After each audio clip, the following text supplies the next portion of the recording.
Ladies and gents, welcome back to another Engineers Podcast with myself, Elliot Kipling. We're joined by John Seeger, who's VP of Engineering at Canonical. We've got some quite cool subjects that we're going to be talking about today, and number one being Juju. This is Canonical's open source framework that they use to deploy cloud infrastructure that we're going to talk a little bit more about. We're also going to be talking about developer productivity and how Canonical can actually help with scaling some of your infrastructure. John, how are you? I'm good. Thank you. Thank you very much. Yeah, looking forward to it. I'm John Seeger. I am VP of Engineering for Enterprise Solutions at Canonical, which is a bit of a mouthful. But for the last kind of 18 months, I've essentially been leading the development of all things Juju. So that's Juju itself, which is a pretty large Go code base, and then a handful of teams that focus on writing automations for different types of applications, right? So we have a data platform team who are writing automations for things like Postgres and MySQL and Kafka. We have a team that's doing machine learning on Kubernetes with a product called Kubeflow. We have an observability team, an identity team, a high performance computing team. Essentially a whole bunch of teams who take the core product that is Juju and sort of write operators that are very, very specific to solutions and kind of provide ways for people to get access to that and integrate them together, that sort of thing. So, Juju's pretty central to what you guys are building at Juju is Canonical. Juju's huge at Canonical. It is a project that has not seen enormous amounts of kind of buzz in kind of outside of Canonical. It's not often, people will talk about Ansible, they'll talk about Terraform, they'll talk about Chef and Puppet, and frequently, and I used to be guilty of this myself, frequently Juju doesn't really enter the conversation, but it is in daily use at some scale at Canonical. So we not only build our own infrastructure with it. So we're currently running 3 data centers that are built entirely with Juju and Maz, our bare metal provisioning product. But every time a customer comes to us to build an OpenStack cloud or a Kubernetes cloud or a bare metal cloud, or they want a managed service for Postgres, Kafka, like the only way that we will do that is with Juju and with Chance. So they're sort of proven at scale, although somewhat stealthily up until this point, I would say. Okay.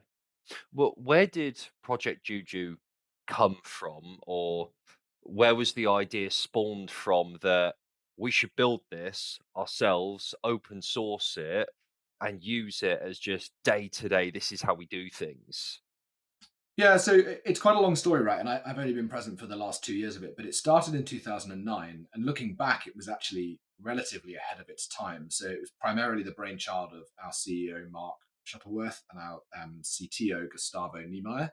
And it was a sort of look at, at the time, Canonical was doing Landscape, which is a tool for managing a fleet of Ubuntu machines.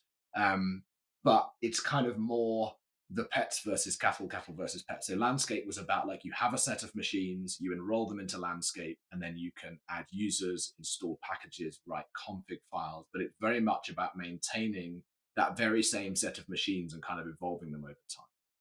Juju was kind of a bit of a shift there, more towards the kind of, cattle over pets, right? And more like, let's stop worrying about the underlying machine as much. What SREs or what system, what they were called systems administrators at that point, what they actually want is the ability to go and get a Postgres, right? Deploy a Postgres at scale N, deploy a MySQL at scale N. And one of the things that was apparent, both about internal use, I think, of landscape and probably seeing it in our customers too, if I were to kind of project looking at where Juju is now, was deploying those things was never that difficult, but operating them, beyond day 2 into day 100, day 1000, day 10,000 was increasingly complicated. And critically, actually composing them together, right? Like not very often in the enterprise world does a piece of software get deployed completely on its own and it's completely standalone. There's always a database or a cache or an event, some kind of event queue system or something, right? There's always some observability tool it needs to integrate with some identity platform. And that's super painful, right? Like they all have their own config, they all integrate in subtly different ways. And Juju was really about how to make things more easy to operate over long periods of time safely. But B, it's actually about like how do you take all of this open source and glue it together to build solutions reliably, right? In a way that isn't just full of friction every time you do it. Yeah, okay. I want to touch on a couple of bits Juju related and that journey of the last 14 years because there's a couple of things in there, especially around our evolutions into cloud and how you integrate with cloud. I'm going to ask that next. But it'd be good to find out a little bit more about John Seeger, but also Canonical for some listeners that don't know about Canonical. And you yourself have got a really interesting background. Yeah, okay. So I'll start with me, and I'll come on to Canonical as I get through that story. So I have a somewhat unusual trajectory, I guess, into open source leadership. So I started my career as an army officer. So I went to Sandhurst, ran around training areas in the UK, being shouted at for a year, and then I spent about 6 years in the British military doing. I started out in the Royal Corps of Signals, doing kind of radio comms, but really specialised in signals intelligence, electronic surveillance, those kind of things. And actually, all throughout that time, the British military and the British government were undergoing somewhat of a transformation in how they reasoned about and defined their kind of place in for want of a better term, cyberspace. Right, like it was becoming increasingly apparent in the kind of early 2010s that they were going to have to be a player there. And I came to the army with a computer science background and an interest in getting involved in that. And so I was part of some kind of very early movement in the British Army around educating soldiers with computer science basics, equipping them with basic programming skills, utilizing open source software to build bespoke solutions for things. And so I had this kind of perpetual, almost like R&D, slightly policy or kind of doctrine defining role to kind of help the British Army understand what this could mean for them. Like, where was their place in this game? You have these kind of national level players, intelligence players, various acronyms that you see around the world. And then you have the army. Like, where did they really fit in that? I left the military in 2000 and when did I leave? 2019. I then went to Thales, which is a big French kind of civil and defense systems integrator, I guess. And there I worked on the build of public cloud infrastructure for developing essentially cloud native applications for government use. So it was using Azure, and it was my first kind of foray into doing things like Terraform at some scale. So we built an internal developer platform that would later be integrated with Thales's IT infrastructure that allowed Thales to burst out of their quite traditional kind of enterprise IT infrastructure and use some modern cloud primitives and give their developers access to the things they need in a very unconstrained way. And so finding ways to enable developers to have root access on the machines they were developing on, have unconfined access to the internet while still working at a UK government classification level, that was really the challenge, right? Like, it was balancing those two almost conflicting requirements. And then I joined Canonical just over 2 years ago. I actually joined as a product manager. There was a whole bunch of things that changed in Canonical around that time, and I wound up leading this part of the organization. Canonical itself has been around for 19 years at this point. So it was 2004, I believe it started. It was founded by Mark Shuttleworth, and it's the company behind Ubuntu. So if you've ever used Ubuntu, if you ever got a free CD in the post back in the day, that's all Canonical's work. But it's expanded far beyond that and is now much more of a portfolio company, right? So we have all of the Ubuntu offerings, Ubuntu Core, Server, Desktop, but we also have our own hypervisor in LXD. We have Juju, our cloud automation tool. We have Maz, which is a bare metal provisioner. We have things, initiatives like Snapcraft and the kind of Snap coding system. We're building container images, which we call rocks. We have distributions of Kubernetes, distributions of OpenStack. We have quite a large kind of embedded in IoT business. Yeah, it's become quite a kind of broad portfolio company, and we're at about 1,000 people now. So that's the scale. And listening to you talk about your your journey into the army, your journey into Talis, you've almost taken this natural evolution into open source software, IoT devices. So and SRE, especially at Talis, it's probably given you a really good foundation coming into Canonical, being able to really understand what it means to be a portfolio based business, working on a number of different things open source related for the community. Yeah, absolutely. I owe an awful lot to my time in the military, and I owe an awful lot to some of the people who have managed me in the past. I've definitely right place, right timed a few moves in my life, and there's an element of luck there to an extent. I've always enjoyed quite good support from quite senior people, particularly in the military, and that really gave me the opportunity to kind of go and cut a bit of a path or whatever. But the interest, I mean, I ended up at Canonical and open source. I mean, I used to commute. I had this weird setup where I worked at a military base that was 2 hours away from where I lived, and so every week I would sit in the car on a Sunday evening, and I'd come home on a Thursday evening. And I used to spend that entire kind of 4 hour period of those weeks listening to Linux podcasts, mostly from Jupiter Broadcasting. So things like Linux Unplugged and the Linux Action Show back in the day. I just absorbed like hours and hours per week of Linux podcasts, mostly around Linux desktop. So even now I run weird esoteric tiling window managers, and like that's my spare time I spend doing weird stuff with the Linux desktop. Open source has been a bit of a thing for me for years, um, and actually it sort of became a natural evolution to do that at work. And the more I did it, the more I wanted to make sure that was all I was doing. Like it became clear to me that that was the answer in the enterprise too, which I think we're seeing, right? Like we're seeing that become the default thing. You look at the adoption of open source things like GitHub, right? It's just enormous. Like we're starting to see, even the Microsofts of the world are very, very credible and very valuable players in the open source space now. Yeah, it's definitely been massive over the last 5, 10 years, especially 5 years from what I can see with all of the tooling available, especially tooling available for developers and engineers to use, for sure. Yeah, and I think the big difference between now and when Canonical started and when Ubuntu was launched is back then open source was the weird stuff, right? Like there wasn't that much of it. It wasn't, there were lots of enterprises that would have considered it not as good because it was free. So how could it possibly be good? But you look now, like it's almost becoming the default. And the open source projects that people talk about, they're not second class citizens, right? Like Linux, Visual Studio Code, Postgres, right? Like these are big hitting products that are being used aggressively all around the world for enormous projects, right? Yeah, Yeah. spot on. You spoke about your introduction into Azure Cloud with Talis, and I'm really keen to understand, well, where does this leave you, Canonical, and even using Juju with integrating with multiple cloud platforms, and where do some of those engineering challenges come from? That was my burning question some minutes back. Yeah.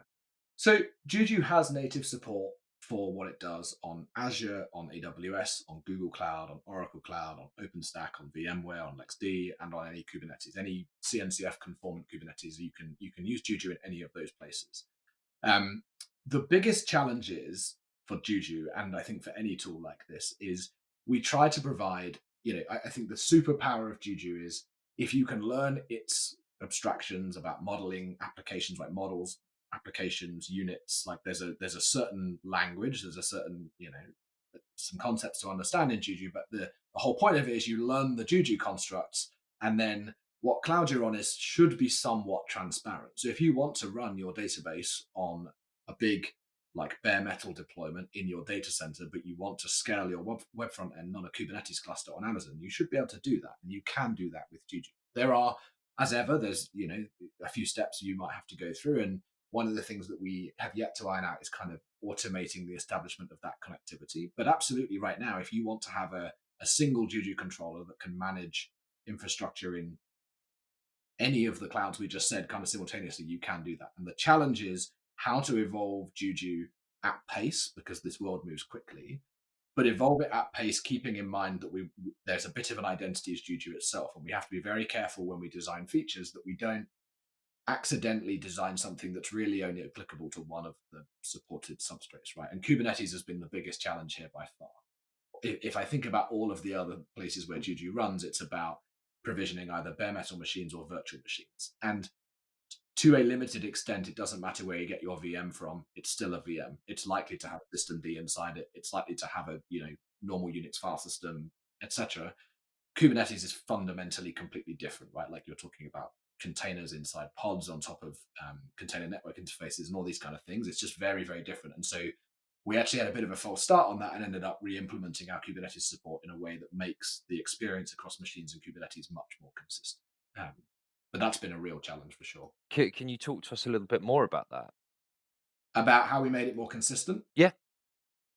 Yeah. So one of the things that has been true about Juju forever is quite interestingly, if you look at what's been happening in the Kubernetes ecosystem for the last 3 years or so, there's been much more of a rise of kind of operators, right? Like an Elastic operator or a MongoDB operator or a Postgres operator or whatever it might be. And that operator pattern has been touted as something relatively new. Interestingly, Juju, where it somehow missed on the marketing back in the day, or perhaps failed to get traction outside of Canonical, it's actually been doing the operator pattern for many years. So, I mean, I talk about Juju and I talk about charms as the packages that Juju deploys. Charms are operators. They are bits of generally Python code that is basically packaged operations code, right? So if you think about all the knowledge that a Postgres DBA might have in their head about how to manage a Postgres, what we're trying to do is hire those people and have them distill that knowledge into very clean, well tested, well engineered Python code that can be used anywhere. So charms are all about operating software. And on machines, be those virtual machines or bare metal machines, what happens is we generally provision a machine, we put an agent down in that machine, we unpack the charm code, and the charm code is then essentially fed a series of events like install, start, configure, integrate with this thing, integrate with that thing. And it has kind of callbacks inside it that say, like, okay, you need me to install, I'll apt install that thing. You need me to configure myself, I'll write this config file. Um, and one of the challenges we had was like how to, Kubernetes has much more of a culture of kind of immutability and stateless workloads. And so with OCI images, you would, previously people would generally assume that the image would remain untouched in production. It's quite difficult though, right? Like if you're trying to operate software. So what we've done is we've built a system whereby as we scale applications out, we call each piece of a deployed application a unit. So you deploy a Postgres, you scale it to 3, it has 3 units. Each unit in Kubernetes deployment is a pod, and inside that pod there are 2 containers, right, using the sidecar pattern. So similar to like an Istio service mesh sidecar, something like that. And we developed a little tiny init system called Pebble. It's one of my favorite software projects from Canonical. It's available on GitHub. So on Canonical's GitHub, if you look at Pebble, it's a little tiny container-centric API-driven init system. And what we do is we inject that init system into every single container that gets scheduled, and then the charm talks to Pebble over a socket that's in a persistent volume share between the two. So we have this situation where the charm has full control over the file system in the other container. It can push and pull files, it can start and stop services, it can run commands. And so the charm suddenly can feel again like they're operating on the same machine, in quotes, as the workload they're operating. And that's been something that's kind of evolved over the last 2 years or so. Got you. Got you. There's some really deep, valuable context there.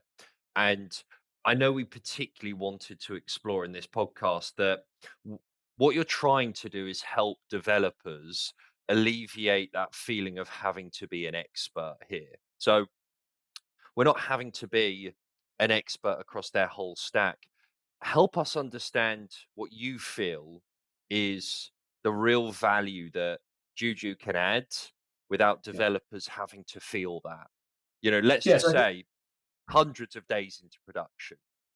so I think there's 2 people we're really targeting, right? So one is the SRE or the ops department that need to put software into production, and they may be fighting all kinds of different compliance regulations. They may be fighting cost pressure. They may be fighting direction from some corporate entity that says they must be on AWS, or that must be on AWS and that must be on Google Cloud. And the problem is you introduce a lot of grit there, right? Because the clouds are quite different, and so there's a learning curve associated with Juju, as there is. I mean, it's big and complicated, right? Like it's doing a lot of things, and so I'm not going to sit here and tell you that it is utterly trivial to pick it up. That would be misleading. But it's not too complicated to get started, and the idea is that you learn the Juju way of doing things, and then the underlying cloud sort of should become irrelevant, right? Like you should no longer really care whether you're deploying your thing on AWS or on Azure. If you need a Postgres, you should just be Juju deploy Postgres, Juju config that Postgres, Juju integrate that Postgres. And the details of those clouds, whether it's a VPC you need to create or a project on Google, or whether it's a VNet peering or whatever it might be, those details kind of fade away to an extent. Um, from the perspective of a developer, what what we try to, the developer of like perhaps in an ISV, right? Like let's say that you're the author of some web-based application. Perhaps you've got some Go backend and some Svelte or React front end, something like that, and your application needs a database and a Redis and a cache, something like that.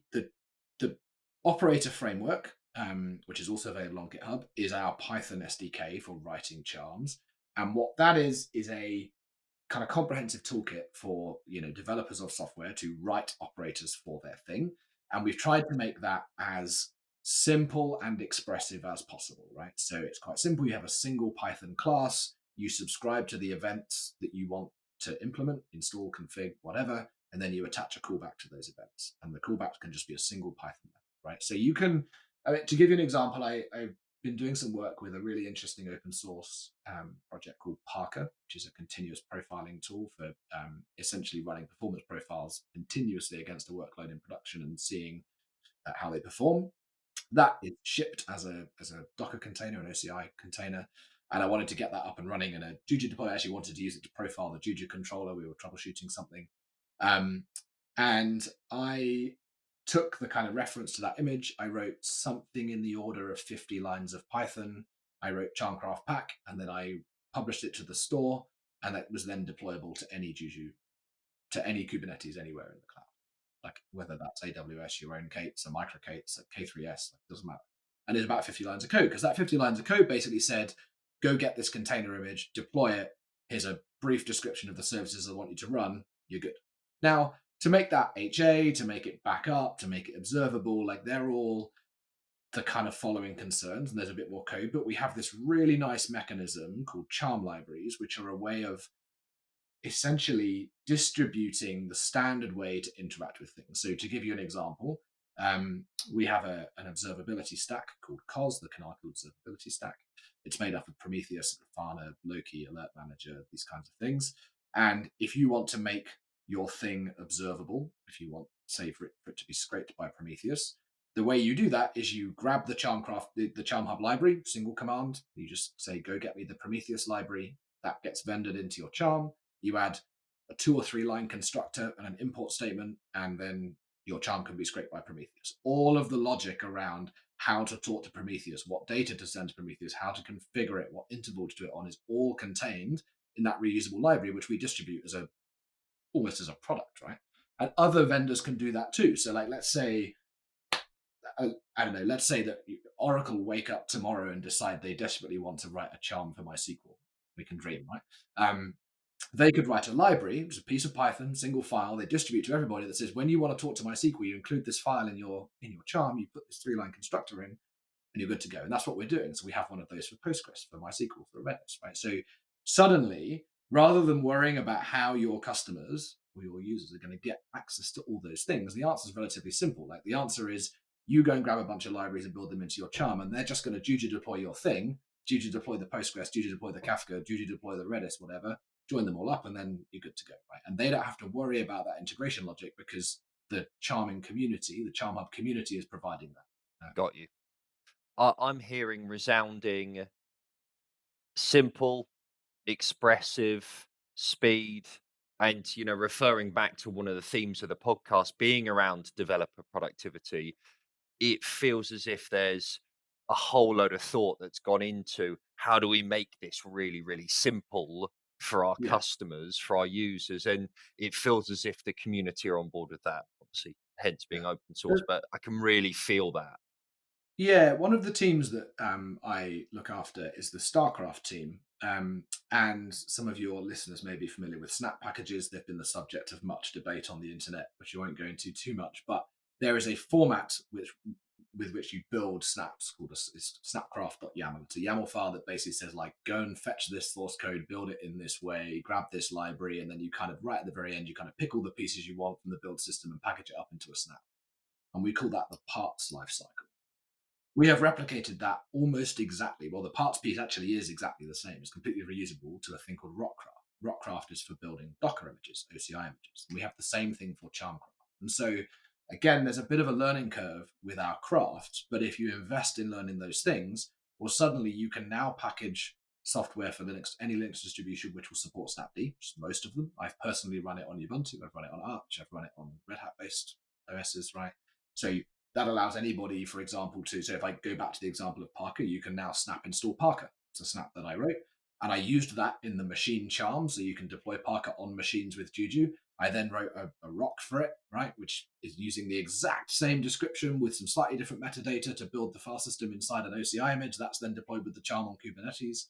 And so while there is a learning curve, once you're comfortable with these concepts, it's very, very powerful, right? Like suddenly Feels you it. have the ability to put software anywhere at scale, right? Yeah, it feels it. I can really feel that. I think what always fascinates me as well about open source is the community, the support, and the help that actually sits behind some of what's being built. Can you help us understand what that actually looks like? Yeah, indeed. So for the Juju centered kind of community, there's a site called CharmHub. So that's charmhub.io. And that is essentially, if you just go to charmhub.io, that is a catalog of all of the charms that have been published. There is also a discourse instance, like a forum type thing. So that's at discourse.charmhub.io. And we also have a Mattermost instance, which is kind of like a Slack equivalent at chat.charmhub.io.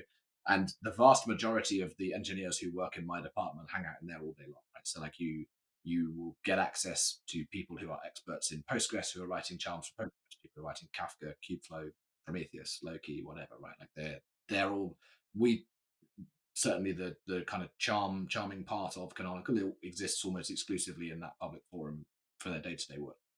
Um, on the kind of Snap front, there is the snapcraft.io, and there's a forum.snapcraft.io, I think is the URL, similar discourse instance where you can talk about packaging for Linux. And again, there are people in there who have been involved in Linux packaging since Linux packaging was a thing. Back to the early days of Debian and that's There's a pretty good support mechanism behind you guys then. yeah, indeed, certainly, and it's certainly grown a lot in Charms.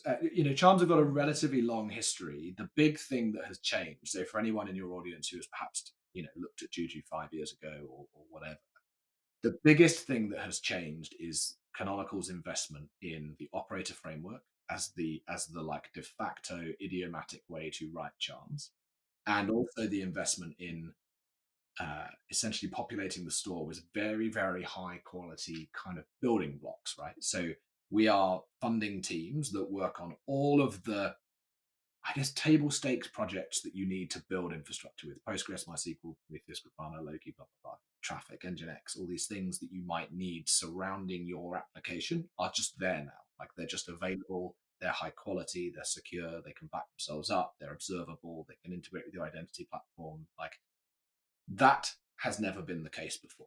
I think Canonical several years ago was more relying on perhaps the community and other people to kind of get on board. And I think that's been a big change over the last couple of years, right? Like we're now essentially flooding that store with high quality artifacts for people to use. And we hope that people come along for the ride with us, right? Like it's all open source. The Postgres charms are on GitHub. They're all there, right? Yeah. No, good. We've obviously focused a lot on infrastructure, but I know you were quite keen to talk about, what challenges you have across UX. Do you want to give us some insight into that? Yeah, so I mean, it partially goes back to this idea of designing features that are going to make sense across different clouds. Um, we also we have a very very strong identity, I think, around our craft tools. So I mentioned three of them there: Snapcraft, Rockcraft, Charmcraft. There are other crafts. There are some that are being cooked right now, and some that will follow in kind of the next couple of years. And one of the things that Canonical is trying to be kind of more fanatical about is making sure that experience is consistent. Like it's all very well to have a whole bunch of StarCraft tools. If they all work completely differently, we fail, right? So we have this growing identity around crafts, which is how do you build different types of software artifacts, whether that be Linux packages, container images, VM images, charms, whatever it is. Like there should be a set of principles around that. We have a very strong notion in our stores of how we version software. So we have this kind of versioning thing where we have tracks and channels and branches, and it's a very, very rich way of expressing different versions of software at different risk levels. So like very stable, very unstable, across different architectures, and so that is consistent across the Snap store and the Charm store. There will be a Rock store. Um, and in Juju, the challenge is actually how do we express all of that richness in a way that doesn't baffle. Um, we've done a lot of work on the kind of command line interface in recent cycles. There is a Juju kind of user interface dashboard. It's not as good as I would like it to be yet. It will be the subject of some more work in the future. At the moment, it's more of a kind of, you can see the status, but you can't do too much. You can't interact too much with the model. But essentially, trying to maintain the kind of discipline to keep all of those experiences somewhat consistent is really, really hard, but also really, really important. Right? Like part of the sell here, part of the attraction is you learn this set of tools and you should feel like you should be able to take it. And if you sit down and every command has a different convention for the flags or how the store works or how things are versioned or built or whatever, it gets complicated quickly. Yeah, I think it's important that you've got your DNA in those charms. That I think if you know how to manage, control them, that you can actually scale that across your business. Obviously, being a It's also portfolio. about in the spirit of open sourcing. So I guess part of what we're seeing is like all the application Yeah, code is open source. What we're trying to do is lead a movement where all of the operations code is open source too. As part of that, in developing our own understanding of how to deliver lots and lots of high quality charms, we've started to invest in things like GitHub Actions that are publicly available that know how to build and test charms, patterns for how to integration test charms on real Kubernetes, on GitHub Actions. We have developer tooling like multipass. Multipass is a command, a tool that in one command gets you a working Ubuntu VM on any platform. So whether you're Mac, Windows, or Linux, you type multipass launch and you get you a little Ubuntu, and in there you could do all of your snap crafting and rock crafting and charm crafting. You'll see that increasingly in our docs, I think. It's trying to get, it's all very well having these kind of flagship tools like Juju and Snapcraft, but it's trying to find a way to kind of build that into an experience that developers feel is productive and feel is yeah. enjoyable, right? Like hopefully. Um, That's what it's all about. And I think open source always or usually creates an immense following, and I think naturally people who are on board projects for months, years, they tend to end up at businesses. If we take you back to, your journey and listening to Linux podcasts and thinking about getting involved in open source projects, I see that quite a lot. We've spoken to a number of businesses on the podcast that people are naturally attracted to projects because of the mission and what they're trying to do in the community. It would be really good to understand where and if Canonical are hiring, where would people go to find some of these roles, and what do you look for in people? we are hiring. We're hiring like mad. In fact, we have grown in the 2 years that I've been here. We've grown by 400 or so people. We're at Wow. about 1,000 now. And we are still on that trajectory. We are hiring across all kinds of different engineering roles and support roles and product roles and commercial roles. Like we are a scaling business ultimately. You can get a bit more information about that at canonical.com/careers. We have a pretty selective and pretty thorough selection process. You can expect kind of written interviews and aptitude tests and multiple interviews. Part of that is one of the cells for Canonical is like, come and work here among hopefully razor sharp people who are really engaged and want to be here. And we're very selective so we can maintain that, right? Maintain that feeling for the people that are here. But also we receive an enormous number of applications way beyond what we could ever hire, and so we do have an involved process, but it is you should expect, whether you're successful or not, to get some good feedback and meet a bunch of interesting people along the way. I quite fondly look back on my time going through our recruiting process. It was, for me, it's meeting a whole bunch of people who I had been vaguely acquainted with over the years through interacting with the open source community and such. So it was quite a rewarding process. The reason why I love this podcast is I'm so looking forward to seeing where the portfolio company itself, or the portfolio products are in the next 12, 18 months. And I'll be checking in, John. I'll be checking in, seeing where Please do. yeah, seeing what developments have been made and what's been built. So I want to say a big thanks for coming to join us. I massively, massively appreciate it. The community will as well. And from us, a huge thanks for everyone listening, likes, shares, subscribe, share with friends, and of course, we'll be back soon with more pods. But John, thank you so much. No worries. Thank you very much for having me. Absolute pleasure. Hey guys, thanks for watching this episode. Massively appreciate you listening and checking in with us. If you want to find out more about us and what we're doing, please check us out on social media. What we're trying to do at Engineers is build a community to drive knowledge sharing and experiences. On Twitter, we can be found Engineers.io. It's no underscore. We've also got a website which is engineers.io. These links will all be posted in the description. Any feedback and comments are massively appreciated. We're always looking to improve on where we can. Thanks, guys.